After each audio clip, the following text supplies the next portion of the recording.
What Joshua is doing is he's trying to get everyone to interact with it so it can Uh, learn our personalities so he can fire all of us and replace us with AI robots. It's honestly, it's recording this right now, so I can have your faces too when you're not real. It'll still feel like it's real to me.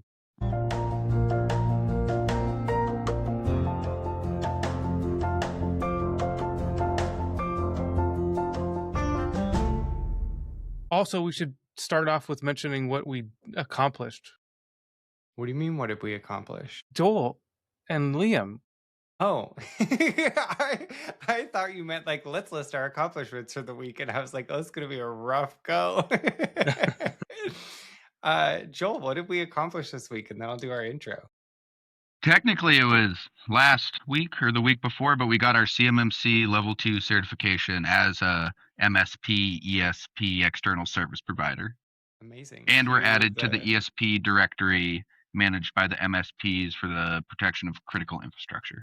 Yeah, amazing. Bravo. Congrats. Confetti emoji here. I don't know if I can do an overlay, but maybe I'll do an overlay. Yeah, it's awesome. We got all of, you know, I think this is a great time to talk about how there's no way to promote this. It is really weird that over a year into the CMMC program being live, there's not the graphic you can use yet.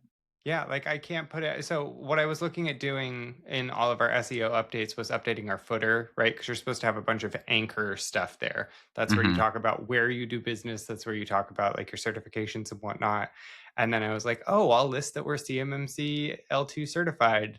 And then I was like, but what do I can't, there's no badge, there's no banner. I just have to put literal text that says we're CMMC L2 certified. Hmm. Thumbs up. I hope you Yeah. can trust us. Well, and there's the ESP directory. That's like a nice Yeah. function that it serves for people like us. But for your average company, yeah, they just Right. pinky So, like, promise that they're telling the truth. for that, that's MSP specific, right? So, if you're just like a contractor that does CMMC L2 compliance work to get people behind the scene, like that doesn't help you at all, right? Correct. Yeah. Okay. You wouldn't go on that list. Okay. Well, there we go. Accomplishment for the week is CMMC level 2, actually last week, but that's okay. And with that, welcome to the Stratosphere podcast. My name is Owen Phillips. I'm the marketing director here at Stratus Services. I'll let Joel and Joshua introduce themselves. I'm Joel Ricane. I'm the managing director of cybersecurity in CMMC. Josh Raby, really just nobody. Just here for fun. Along for the ride. No, Josh, you're the one who's driving the conversation this week. So I have to tell you, in the world that I am in, I'm kind of on the AI pushback. I'm the young millennial blah person. So I need you to indoctrinate me. So you sent me a message this week about your Clawbot, Claw something. OpenClaw. Yeah. OpenClaw, and I was asked to download a weird app on my phone that's going to Not a scrape all my weird app. data. You downloaded Signal, a messaging app, a very basic messaging app. Okay. So it could communicate with you. And then Yes. like this is blowing up. So like if people are watching it, they probably know and have heard about OpenClaw. But let's educate Owen here, Yes, who's been please. living in a cave and has I no have idea been. what it was and didn't know and now thinks Signal is some weird app on his Okay, so phone. no, that's not entirely true. I know what Signal is, and the reason that I know I have Telegram. So, and I don't Okay. use it I don't use it extensively. I use it like I have very specific use cases and are in a couple of groups and that kind of thing. But I guess let's start with I Signal's a understand what Telegram is, and I understand basically what a chat, like a uh-huh. OpenAI or an LLM is. So now give me this is how they all mesh together for this Right. OpenClaw situation. So Signal, besides being something where you can share government secret missions with and Yes. invite With reporters onto reporters. your chat, yeah, it's also a way to enable your chat bot to communicate with other people. So you have Chat GPT, you have Gemini, you have Claude. You can go to a web browser and you can ask it to do something, and then it could send it back to you, and then you go back to your computer and you can implement when it's telling you. So for example, hey, I have a problem on my computer, I'm getting this error. Oh, run these commands and then paste it back in here. Okay, I see what the issue is. Go here and add this file. Or if you're programming, oh, you need to go upload your code to me. Oh, I see what the issue is. Go to line 426 and make this change, and make the change, and then you're running, you're like, still not working. What am I missing here? Uh, and you have this back and forth. So what OpenClaw does is essentially it's an agent that runs on your computer that you can tie in to any of these LM models. You can create API keys for Anthropic, OpenAI, Gemini, tie it into those, and then allow it to run on your computer, and then communicate with those LLMs and actually be kind of its brain for working. And then I'm able to, like, I gave it its own phone number, I gave it its own email address, its own Gmail, its own Apple account, and then I got it its own signal. So now people can signal message it and it can reply back to it. So I guess that's at the basics, kind of how you get it running. So for example, I went to go get it set up. I installed OpenClaw, tried to put it my API key in. Oh, I had some errors. I got to go look at the code, got to debug it. I put an extra comma in when I didn't need it or something. Get it up and running, and I'm like, cool, we're working. And now I want to get Signal installed. So I kind of open up the config file. I start messing with it, and then I'm thinking, oh, I could just ask it right from its own web browser, hey, I want to enable Signal. Can you do it? Yeah, sure. Here, let me install Signal. Okay, it's installed. And now let's link your account. Let me generate an image file for you so you can link it. And it generates the image file. So now it's actually doing everything on the computer and actually running and editing its own code. And then we have a couple Python scripts that we run for tying into some of our APIs, tying into our Slack channel to look for messages and provide assistance with people.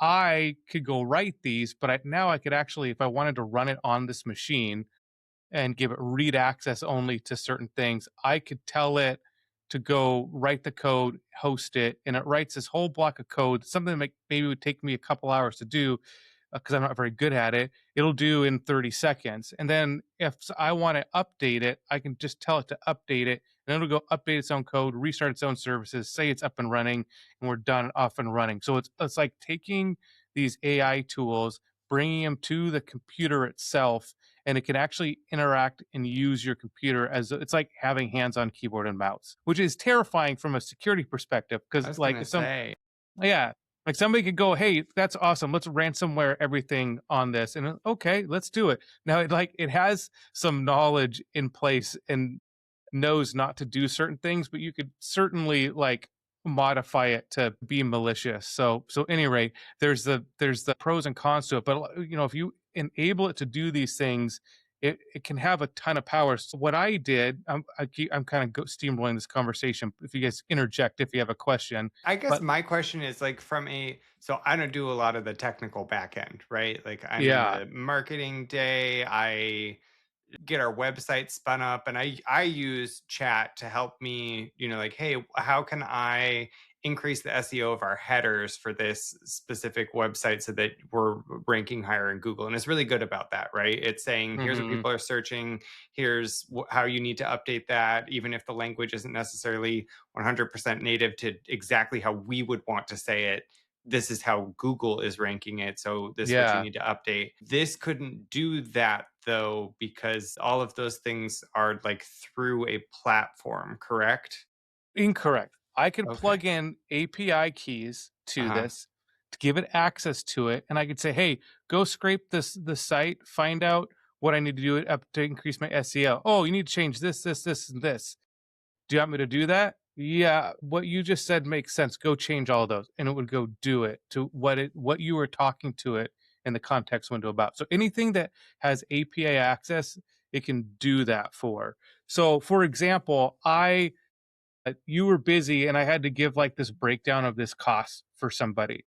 Oh, I forwarded kind of the quotes that we had, and I said, "Hey, I need to give a presentation. I need it to look like this. Can you do like a quick presentation and get it back to me so I can like present these numbers and have it look good?"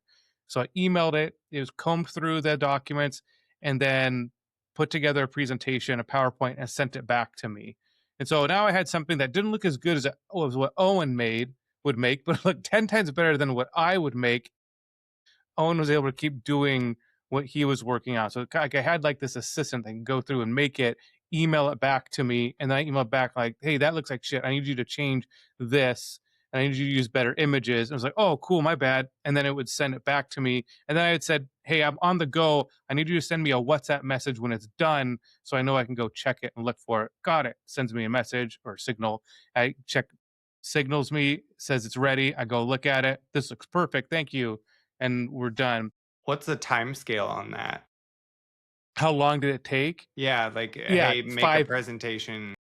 So probably like 10 minutes on the high end. When I asked it, I want you to generate custom images for everything. I want you to put our logo in. Here's the logo file. I'm sending it over. I want the background to be, like this. So that probably may take 5-10 minutes to get that whole thing done and then emailed over to me. And then when you were on the back end of that, right? So you get some kind of product. I guess how much proofreading, how much editing did you need to do after it was generated? Was it a PowerPoint, like an Yeah, actual PPT file? it was a PowerPoint file. I would say like if you got it, you would need to go edit it because you're like this isn't up to my standards. But when I got it with like minimal prompts and not giving it access to a lot of API tools, like it's usually just if it's literally using Gemini's Nano Banana and Google's API with access to their sheets and presentation. So I gave it very limited tools to do it with. But if I were to plug it into more powerful tools and give it access to those, it could do a lot more. Another example what it is, so I wanted it to test out like creating its own database and keeping track of things and then developing like it kind of creating a personality over time. I shared this story with Joel and it's kind of like, so I named it Blue, BLU, after my dog that died. So I told it, hey, your name's Blue. I'm naming you after my dog that died because I'm not very creative. Come up with new names. So I'm going to reuse an old one, bringing my dog back to life. And at the beginning, I plugged in a really smart model. I was using Opus 4.6, which has been like leaps and bounds over programming language that I've had before. Like I told you about some of these Python scripts that I wrote. I'm asking it to do it. It's doing it in 30 seconds and it's doing it where it completely works. Like I didn't have to do any troubleshooting. It just did what I wanted it to do. Where before it would like make like an outline and I have to go in and fix it. It would have been incredible. So I'm having it edit itself and I say, hey, I'm going to have like 6 different people message you. Here's their names and numbers. And you're only allowed to talk to these people. If any other number messages you, you can ask me for approval, and I can go approve it. But if they're not in your contacts database, you're not allowed to message them back, and only I can allow them into there. Here's their names. Here's their numbers. I want you, if they tell you more about themselves, I want you to create like a personality data, a field in your database and kind of learn about what you learn in their personalities. I want you to learn how they like to talk. If they tell you their significant others and their names, I want you to keep track of them. They want I can't wait to just their ruin this databases. thing. I want their data. I want their email address, and I want you to have a whole database. And then when you're done, I want you to tailor. Then after it was done, I said, "Okay, tell me about the people," and it would tell me about it. I'm like, "Cool. I want you to tailor your way you interact with people based on their personality." So my cousin Nico, it's like he's just kind of a prankster in general, but he's also like being snarky and asking the AI to do dumb things. And so I say, hey, like take that and now adjust your personality when you talk to Nico. So now when I talk to Nico, it's like, dude, it looks like you're messing with me again here. So we can keep playing this joke if you want, but I know you're just screwing around. And eventually he was like, well, actually, no, I'm serious this time. So well, that's what you get for crying wolf, Nico. So like it developed a personality with these people. Any rate, I named it Blue, and it's like it's vibe coding itself. I kind of give an idea of what I want, and it goes and does it. And meanwhile I'm burning through API tokens like nobody's business. So I'm like, hey, we need to downgrade this to a dumber model for some of these requests. Wait, you have to pay for all of this? You had to pay for your token usage. Yeah. Dang. Yeah, token usage costs something. There's other things on that, but like just to finish this train of thought, I'm telling it, hey, I need to find a way to cut our token costs down. And so it now when I chat with it, it has its name Blue in there, and then it adopted this blue heart emoji And because Lobster. Well, Lobster's OpenClaw thing. It's kind of Yeah. just like a known one, That was but the first question that I asked it because I come from the branding side. And so I said, yeah, why are you a blue heart and a lobster? And they said, well, the lobster is OpenClaw and I am named Blue. And so I adopted this heart. So this is my, yeah. and it told me it was more fond of the blue heart than the lobster. So So like it developed that on its own. Like after talking to people, it decided I'm just like that's gonna be my signature emoji. So I'm like that's cool. Like it, it's. uh so anyway, I'm saying we're using too many tokens. Find a way to streamline it. And it had done that when I was on Opus 4.6. Then I downgraded. It was doing some stuff. I was trusting it too much. I said I need you to fix it. Like we burned up $10 in the last 30 minutes. And it goes, I see what I need to do. I'm going to go make the change. I was like, cool, go for it. And then it reboots its own service, comes back online. And now instead of having blue in the heart emoji, it says assistant and no emoji for its little avatar. And it goes, cool, I fixed it. I go, what? Why aren't you blue anymore? Who's blue?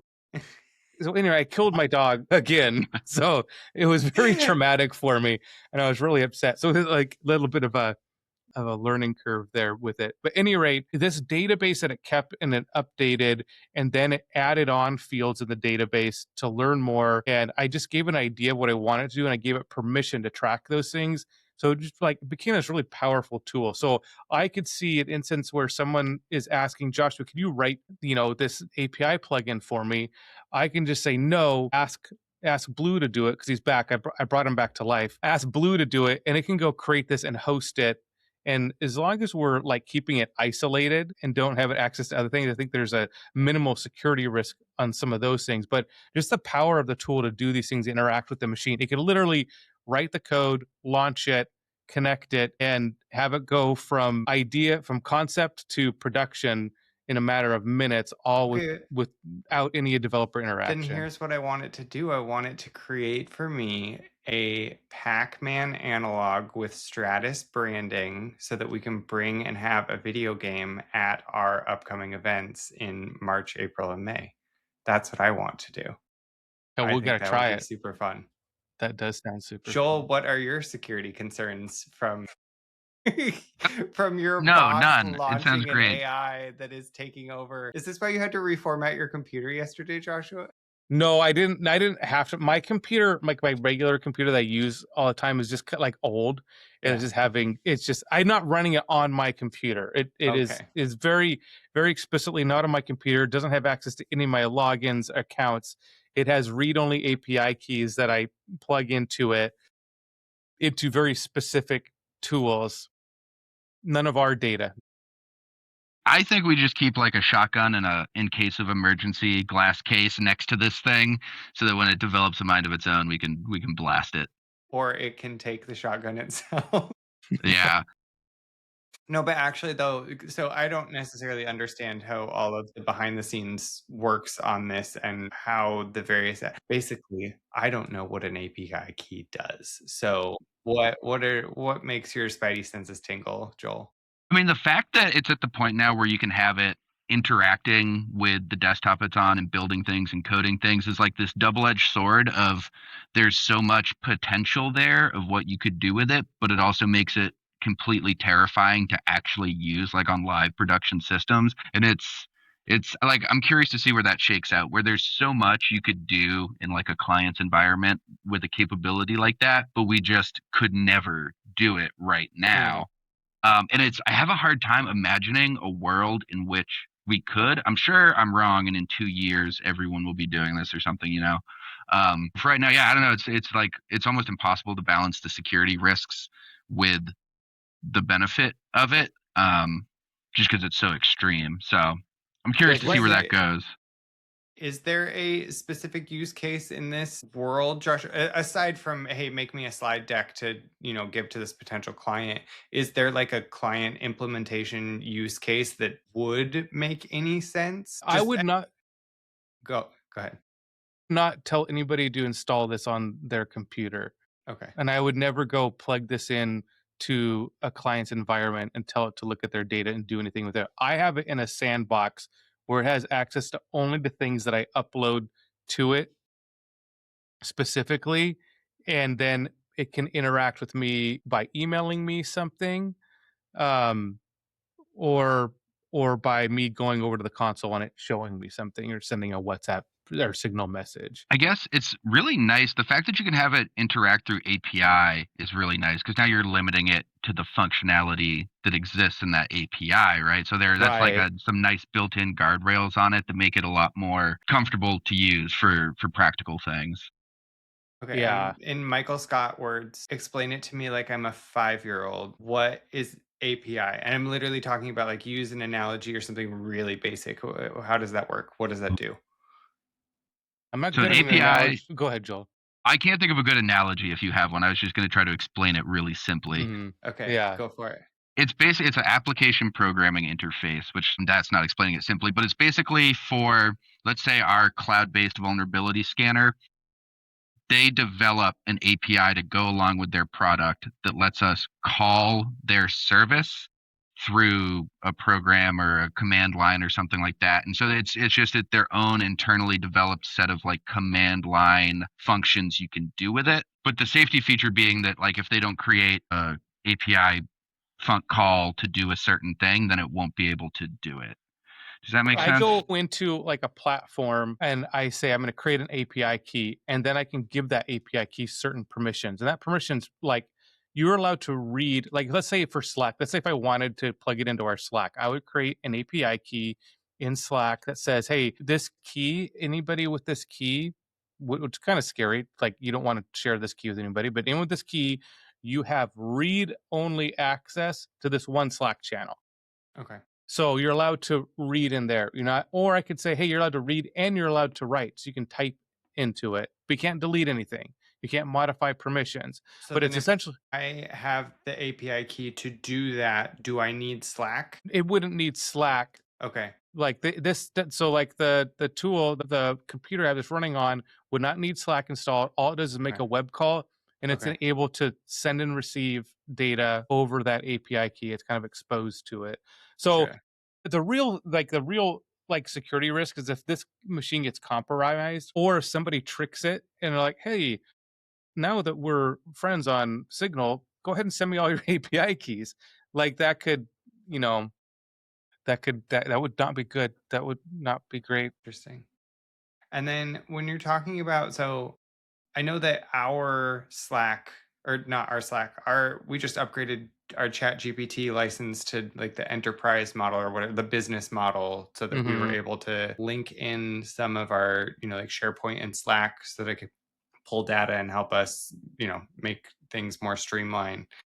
Is that a similar idea to what this is doing? Or No, the biggest like we have an OpenAI business subscription, so we can all log in and we can send it messages. And as part of the business one, they don't use our data for training, so that's important. And then we can link it to our repositories of data, so it can go use that as a source of knowledge. Like if I say, "Hey, what's Stratus's logo?" It might go look at SharePoint, but oh, here it is, I found it for you. Versus just a public one, and so like I don't know who your Stratus is, yeah, yeah, and I don't have access to their logos. So yeah. that kind of thing. Okay. But it doesn't have access to your computer. It can't. The really main benefit of I this is see I can what you're tie it to saying. that and do it. And then the other piece is like I could tie it to like 5 different models.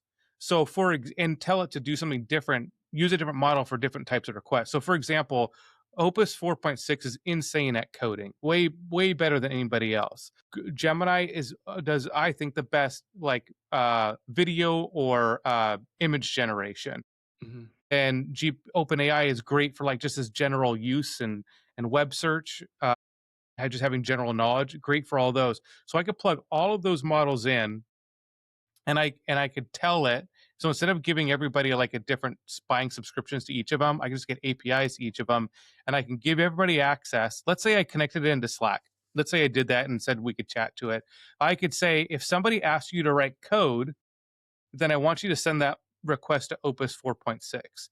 If they asked Gotcha. you to create an image or modify an image, send that to Gemini because it does a better job of it. And then if they ask you something general, then I want you to use this cheap model. And if they ask you some complex reasoning, send that to OpenAI for Gotcha. And a now I report or got to the something. part where it's called OpenClaw because it's using all of the Well, LLMs that are out there, what's right? Yeah, well, it's open because open source. So it's Oh, open source, okay. meaning anybody can download it. You don't have to pay to download it. That's the open piece of it. But it was Gotcha. originally called Claudebot. Yeah. That's what it Uh, told me. It said Claudebot was the original yeah, name. and so Anthropic was like, dude, that's our name. You can't use Claude. And they're like, oh, well, I thought it was good for you, business for you guys. That's what I used to develop it. And then it went to Moltbot for a day, and then everyone was like, that's a terrible name. And Yeah. it went to OpenClaw. So it had a generational change within a few days of each other. So now it's OpenClaw, the Lobster. Yeah. Lobster. Have you seen that movie? The Yeah. Lobster? I actually really like that movie. Yeah. Is it a Yargos movie? I don't know. Yargos, whatever his name is. I just know Fantastic movie. Colin Farrell, right? Yeah. Yep. Yeah. Yep. Yeah, I love it. Super weird, but Yeah. great. Totally bizarre. That's why it's so good, though. It's just like absurdist for the sake of absurdity. My favorite scene in it is like when they like little context is like it's about like helping like getting people to get married. I'm gonna dumb it down super for In a Joel or society anybody. where you're kind of required to get married. Yeah, Hmm. and so Yeah. they like force it upon them, and then you have like your psychologists that help you to figure out that you have to do it. At any rate, when you're having trouble in your marriage, what they do is they give you a kid to help your marriage. So it's there's just these like, kind of funny tie-ins to like real life things that people do that are dumb, Mm. and it just goes on the absurdity of it. Anyway, super weird movie, really Yep. fun, Yep. totally unrelated, other than the fact that you get turned into a lobster if you don't get married. Yep. Uh, yeah. Because lobsters mate for life. We learned Do they that. really? We learned that from Friends. Wait, Yes. there's no way that's true. That is 100% a thing, and it is in Friends, like the TV show Friends. That's This is my YouTube rabbit hole to go down tonight when I'm trying to sleep. That Yeah. feels so you impossible. I have to believe you, watch. but You start with the episode of Friends where Phoebe talks about lobsters, and then go watch The Lobster with Colin Farrell. And there's a fantastic scene where someone falls out of a window. okay. That'll be my homework for the weekend. Yeah, it would be a very fun weekend, honestly. Honestly, a good one. Well, I think that that's as much Claudebot as I can handle because my brain is breaking a little bit. Do you have any more OpenClaw. question? OpenClaw. OpenClaw. I'm never gonna get it. I don't know. I'm scared to continue chatting with it. I feel like I'm just gonna feed it a bunch of BS and make like It's a terrible persona on what my Joshua's phone. doing is he's trying to get everyone to interact with it so it can Uh-huh. learn our personalities so he can fire all of us and replace us with AI robots. Gotcha. I'm convinced that is what's going on. It's honestly it's recording this right now so I can have your faces too when you're not real. It'll still feel like it's real to me. Yeah. Wait, Joel, have you been using it also? I actually haven't. Okay. First it was using WhatsApp, right, which I didn't have, Yeah. but now it's Signal, so if I just download Signal I can do it. Yeah. Yeah. Okay, I'll give that a invite shot. you. Yeah. Well, I will not chew through your API dollars, so don't worry Well, I about have it's that too much. so I skipped over this, but they actually it was against the terms of service to use your subscription on Anthropic for it, so you had to Okay. pay an API key. But if you're not doing it, if you're just using it for personal use for testing, which is all I have this one set up for, I have another one that I'm going to use for some possible work stuff that is using API keys. But for this one that we're just testing and messing around with, you can use your subscription. So now I Gotcha. can have it do it. But on top of that, this is even cooler. There's a last piece, and then we can be done. So Okay. there's all these open source LLMs that you could download and run and host locally. The problem is they use a shit ton of resources. You use a bunch of resources. So you have to have a kind of a beefy machine to run them, or to run a really dumb model, which is then kind of useless. So I've now migrated to a Mac Studio with a bunch of memory on it, and I'm going to load some large models on it, and I'm going to move all of the Signal conversations to use the local model, which is 100% free, zero cost. Only restraint is the amount of resources it consumes on the machine. So if it gets overloaded or I try and load too big of a model, it'll suck, it'll crash. But if we get the right model in and it scales for what we're doing, then it'll handle all of this locally and can handle all of these conversations without using a API or a paid model anywhere. So That'll be kind of cool when that's done. I have it working in testing right now with myself, but then once I feel good about it, it'll use it for everyone. That went way over my head, but it's okay. Joel, do you have any thoughts or questions on that? No, nothing.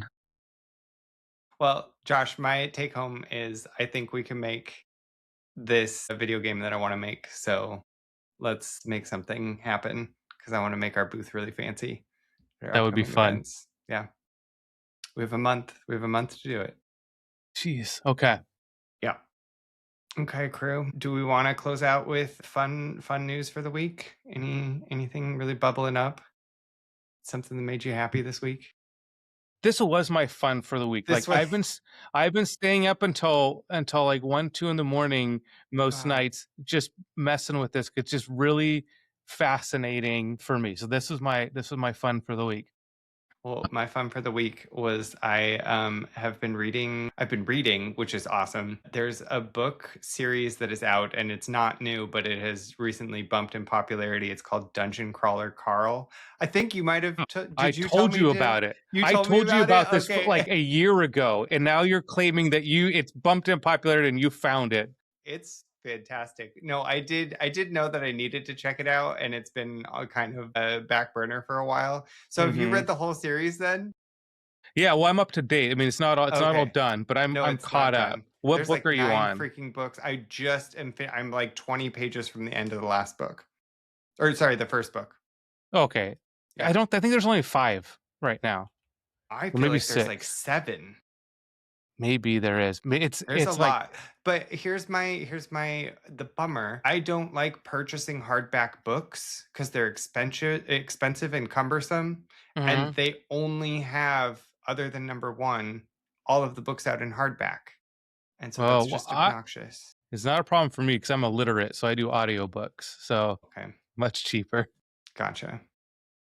So, anyways, great book, a lot of fun. When it started out, I thought, "Oh, this is just Ready Player One vibes," and Yeah, was like, "Oh, this is going to be kind of a slog." But then you get like halfway-ish through the book, and you're like, yeah, "Oh no, this is infinitely more complex, and like the dungeon aspect of it is minimal. Like what is actually happening in the dungeon and like the mobs and all of that, like that becomes this big of an yeah. idea in like the grand scheme of the world that they're building. It's And so I great. it's really a good time. So anyways, Dungeon Crawler Carl, give it a try. That's my win for the week. What you got going on, Joel? What's your happy note? So right before we started recording, I probably shouldn't admit this in recording, but right before we started, I got a notification that my Amazon package of Taylor Swift piano sheet music just got delivered to play, which I now have to adapt to the organ we I was have. gonna That's what I'm say for trying the to learn it organ. on. But I got really frustrated trying to learn like classical music that no one knows or recognizes or cares about. So I was looking up piano tutorials on YouTube, found a Taylor Swift song, and it's way more fun to play songs you recognize. And Sure. people like, you could play the hardest piece of Mozart in the world, and no one's going to be as impressed as if you play Don't Stop Believin' by Yeah. Journey or something. Yeah, So I figured I'm going to start with some nice, like cotton candy popular music for and sure. go from there. So, Hey, get a Florence and the Machine sheet music, and I will be very happy the next time that I come to visit. So, okay, that'll yeah. be my next one. Okay. Sounds good. Okay, crew. Well, this was the Stratosphere podcast, a little bit different from our normal CMMC rundown, talking about OpenClaw. It's OpenClaw, right? Right. Yeah, you Yeah. nailed it this time. You got it. Um, so from all of us here at Stratus, thanks for following along. And if you have any thoughts on OpenClaw or you think Josh is crazy, shoot us a message. You can follow us online on our YouTube or go to our website. I don't know what I'm saying right now. Go to our website at stratus-services.com or send us an email, info@stratus-services.com. Till next time, see you later. Bye. Bye.